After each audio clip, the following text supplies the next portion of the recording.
saw this weekend. I said, I have to show you, the viewer. This is what our world thinks of our election, or at least what German magazine editors think. This is the cover of Der Spiegel, one of the most widely read German magazines around. And yes, the election has left many voters feeling pretty grimy as they cast their vote for president. But you know what? It's the Senate that should have all of you on the edge of your seat. Let's bring in two guys who have actually run very successful Senate campaigns. Former Democratic Senator from North Dakota, Byron Dorgan, and former Republican Senator from Virginia, George Allen. Welcome to you both. Look, the Senate is in play. I'll start with you, Senator and Governor Allen.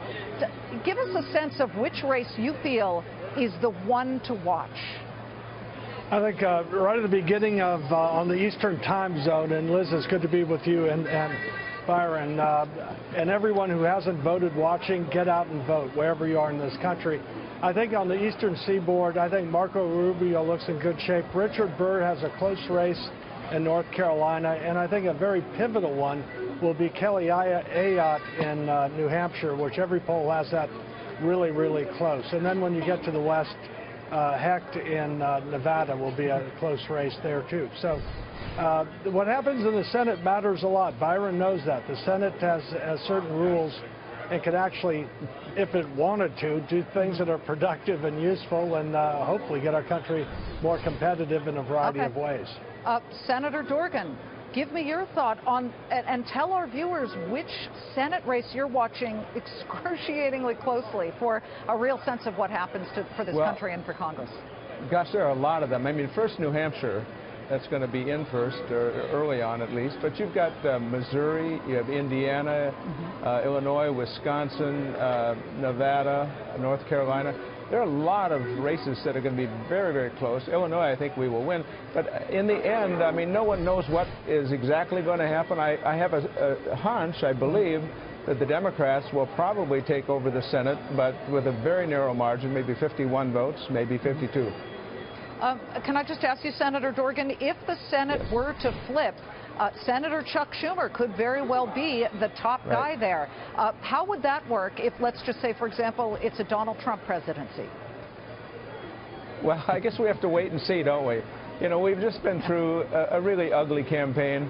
This country is a great place. It needs leadership. And George and I served in the Congress. One of the oldest members of the Congress when I got there was Claude Pepper from Florida, and he used to describe the Constitution saying, the Constitution gives the American people every second year the miracle called grabbing the American steering wheel and deciding which way to nudge this country. That's what voting is all about.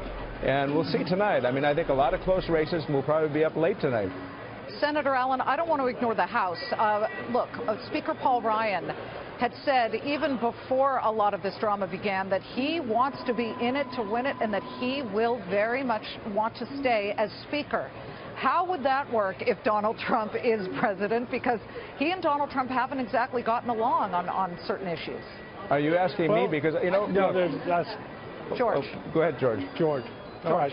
I think that that would be a nice problem from my perspective to have. I think what they would find is areas of agreement. I think that they both would agree that we need to reform our tax code for businesses. I think both of them would agree, and I would hope on a bipartisan basis that we can rethink these.